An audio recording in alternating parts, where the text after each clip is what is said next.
విహాన్ అంధకారం వెనుక దాగి ఉన్న నిజాన్ని వెలికితీసేందుకు తన ఆత్మలో కలిసిపోయిన ఓ పిలుపు వెంట చరిత్రను తిరగరాసే తలంపుతో గంధర్వపల్లిలో అడుగుపెట్టాడు. అతను అడుగుపెట్టిన క్షణం ఊరు తన శ్వాసను ఆపుకుంది. అతడి రాకతో గంధర్వపల్లిలో అలజడి మొదలైంది. వాతావరణం మారిపోయింది. సూర్యుడు భయంతో మబ్బుల వెనుక దాక్కున్నాడు. ఆకాశం అతనిని చూసి గర్జించింది. ఒక విచిత్రమైన నిశ్శబ్దం వ్యాపించింది. అది శూన్యం కాదు, అది రహస్యపు పిలుపు. ఇది కేవలం ఒక ప్రయాణం మొదలు కాదు, ఇది మరచిపోయిన రహస్యాన్ని వెలికితీసే సమయం. ఒక శతాబ్దాల పాత శక్తి మళ్లీ మేల్కొంటోంది. అతడి రాక కోసం ఒక వ్యక్తి కాదు, ఒక ఊరే ఎదురు చూస్తుంది. అతడిని పిలిచిన శక్తి ఏంటి? విహాన్ ఇప్పుడు ఒక అంచున నిలబడ్డాడు. అతడి గతం, అతడి వర్తమానం, అతడి భవిష్యత్తు అన్నీ ఒకేసారి కదులుతున్నాయి. ఇక్కడి నుంచి అతడి ఆత్మ ప్రయాణం మొదలవుతుంది. అతను అడుగుపెడుతున్నది కేవలం ఒక ఊరిలోకి కాదు, ఒక శాపంలోకి, ఒక శతాబ్దాల నిశ్శబ్దంలోకి, ఒక మాయా గుహలోకి, ఒక శాపిత గ్రామం, ఒక మాయా గ్రంథం, ఒక రహస్య గుహ. ఈ ప్రయాణం అతనిని చిదిమేస్తుందా, లేక వెలుగు చూపిస్తుందా? శతాబ్దాలుగా దాగిన రహస్యాన్ని తెలుసుకుంటాడా? ఇది ఓ ప్రయాణం కాదు, ఇది ఒక పరీక్ష.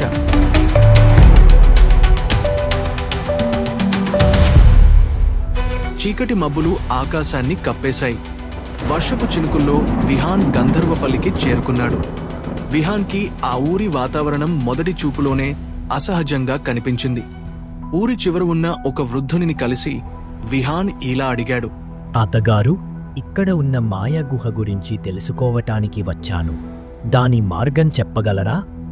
ఆ గుహ వైపు అడుగు పెడుతున్నావా బాబు? ఆ గుహ నిషేధించబడింది. అక్కడికి పోయిన వారు తిరిగి రాలేదు. నీ ఆలోచన మానుకో. నీవు ఎంచుకున్న మార్గం ప్రాణహానితో కూడుకున్నది. విహాన్ కళ్లలో ఏదో ఒక ఆసక్తి. ఈ రహస్యాన్ని తెలుసుకోవాలనే తపన నా భయాన్ని మింగేసింది తాతగారు. నేను విడవలేను. వెనక్కి తిరిగే ప్రసక్తే లేదు. ఆ వృద్ధుడు మౌనంగా తలదించుకున్నాడు. అక్కడ చాటుగా విహాన్ని గమనిస్తున్న ఒక అమ్మాయి, తన పేరు తన్వి. తను ఇలా అనుకుంటుంది. మేము ఇన్నాళ్లుగా ఎదురుచూస్తున్న వ్యక్తి ఇతడేనా? ఈ పొగమంచు కమ్ముకున్న జీవితంలో వెలుగు తెచ్చే మార్గదర్శకుడా? మా ప్రశ్నలతో నిండిన జీవితానికి సమాధానమా? ఇతని గురించి వెంటనే గురువుగారికి తెలియజేయాలి. ఇంకా ఆలస్యమైతే చీకటి మళ్లీ మమ్మల్ని కప్పేస్తుంది. అలా అనుకుంటూ తన్వి వెంటనే తన గురువుగారి దగ్గరకు పరుగెత్తింది. గురువుగారు, ఎప్పటినుంచో మనం ఎదురుచూస్తున్నవాడు వచ్చాడని అనిపిస్తుంది.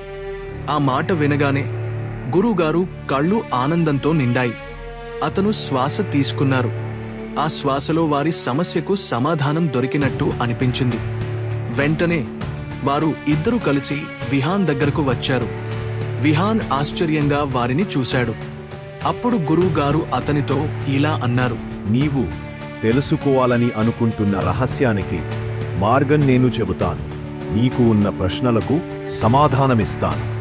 నీవు నాతో రా అంటూ విహాన్ని వారి ఇంటికి తీసుకెళ్లారు. విహాన్, తన్వి గురువుగారి ముందు కూర్చున్నారు. అప్పుడు గురువుగారు ఆ గుహకు ఉన్న చరిత్ర చెప్పడం ప్రారంభించారు. విహాన్, ఇప్పుడు నీకు చెప్పబోయే కథ నిజంగా భయానకమైనది. అది ఈ ఊరు పుట్టిన కథ కంటే పాతది. అది ఒక మహామాంత్రికుని కోపంతో మొదలైంది. దాదాపు 700 సంవత్సరాల క్రితం ఈ భూమి మీద ఓ మాంత్రికుడు ఉండేవాడు. మనుషులు అతడి పేరు చెప్పడానికే భయపడతారు. అతడి శక్తులు ఇంకా ఇక్కడ మిగిలే ఉన్నాయి. ఆ మాంత్రికుడు సాధారణ మంత్రాలపై నమ్మకాన్ని కోల్పోయాడు. అతడి శక్తులు మనుషుల్ని కాపాడేవి కాదు, చీకటి కిరణాలు. అవి దేవుళ్ల ప్రార్థనలు కాదు, దుష్ట శక్తులకు ఆహ్వాన ధ్వనులు. వాటి శబ్దం వింటే ఒళ్ళు గగురు పడుతుంది. తన శక్తిని పెంచుకోవాలని, మృత్యువును జయించాలి అని తపించినవాడు ఒక రాత్రి అతడు ఓ నిషిద్ధ యజ్ఞం చేశాడు. దుష్ట మంత్రాల సాయంతో భూలోకంలోని అన్ని చీకటి శక్తులను పిలిపించేందుకు ప్రయత్నించాడు. ఆ యజ్ఞంలో అతడి మనసులో ఉన్న క్రూరత్వం, కోపం, ఈర్ష్య, స్వార్థం అన్నీ కలిసిపోయి ఒక శక్తిగా మారాయి. అది ఒక దుష్ట శక్తి. అది శరీరం లేని శక్తి.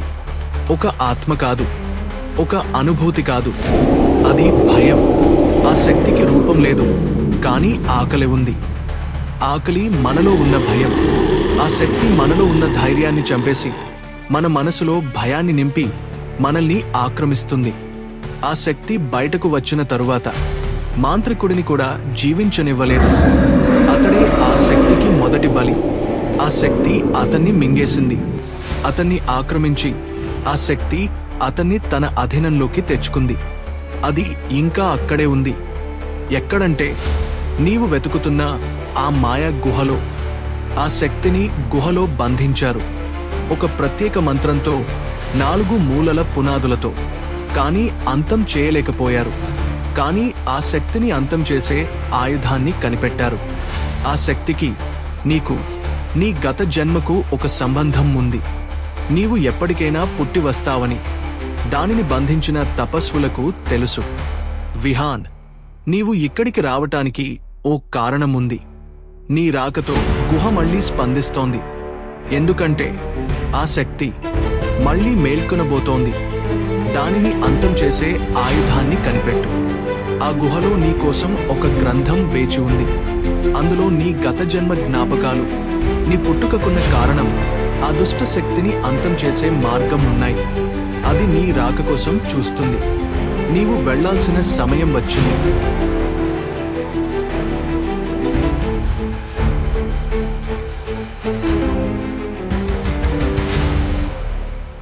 కథలో ఒక అద్భుత ప్రయాణం, ప్రతి వీడియోలో ఒక కొత్త ప్రపంచం. ఇలాంటివి మరిన్ని సాహస కథల కోసం మా ఛానల్ను ఇప్పుడే సబ్స్క్రైబ్ చేసుకోండి.